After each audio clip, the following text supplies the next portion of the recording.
Friends of Oban Community Play Park are on a mission to build 2 fantastic new play parks in the town for kids of all ages. In 2011, the Friends began with the idea of helping to raise funds to refurbish the play park beside Atlantis Leisure. But when it was closed for safety reasons in 2014, it became clear some bigger thinking was required. It was thought £400,000 would be needed to replace the equipment. But thanks to an agreement with Argalbuke Council, the local authorities are now buying the new equipment on behalf of the Friends, saving around £67,000. £235,000 has been raised so far, with more than £85,000 coming from Sport Scotland. Lyndsay Elliott, Chairwoman of Friends of Oban Community Play Park, explains what has been done with the money. What we want to do is put in a play park for all ages and all abilities as well, because that's really important. There's nowhere for kids to play. If you have any additional needs, you'd have to get in a car for at least 2 hours. You couldn't get there by public transport.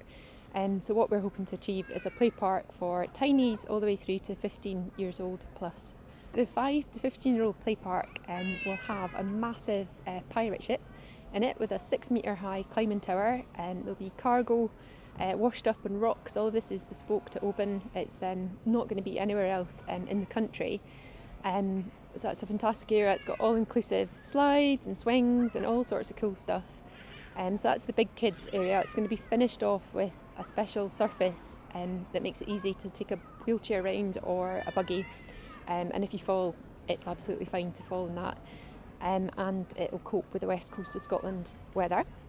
So that's one area. The garden area will be, it's an established garden. It has lots of beautiful planting in it. It was built for the millennium, and we're going to put some wooden carvings in it, some bug towers and mirrors and all sorts of cool stuff, and to upgrade the pathway through it so that everybody can run around and get through. And the last area, which we haven't got quite enough money for yet, is for the under 5s, and that will reflect the older kids play park in that it'll have a ship and swings, but everything will just be smaller and the right size for little kids. We've worked quite closely with a group called Caring Parents, and that's mostly mums who have children with all sorts of different additional needs. They may be in a wheelchair, they may have limited mobility, they may be on the autistic spectrum. So all the play equipment that we've got, as much as possible, can be used by everybody. The first phase for the older kids will be going in this autumn, in 2015.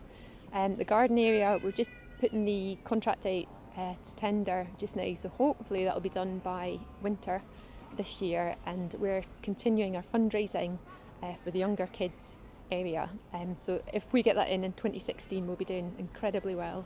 The kids were involved in choosing the equipment as well, and lots of discussion about how high the tower should be, how much it costs, should we get a smaller tower or a bigger tower, what kind of slides should we have, what kind of swings should we have, and the kids have been involved all the way. I think it's amazing. What's your favourite, do you think is going to be your favourite thing? The flying fox. It's awesome. What do you think is going to be your favourite thing in the play park plan? The big tower thingy with baskets on it. What's it been like not having a play park? Boring. What do you think is going to be your favourite bit, Alex? The basket swing Are you going to go on it with your friends? with Edie. What else is there in the play park? Can you remember? There's a slide, there's a pirate ship, there's a flying fox and other things. And the flying fox. The group needs to raise another £150,000 for the under 5s play area and already has some funding in place. To help the final fundraising push, the Friends joined in with the town's Festival of the Sea earlier in the year. They asked the area's children to make colourful textile fish to hang from the railings in Oban's Esplanade. For more information, see the Atlantis Leisure website or like Oban Community Play Park on Facebook.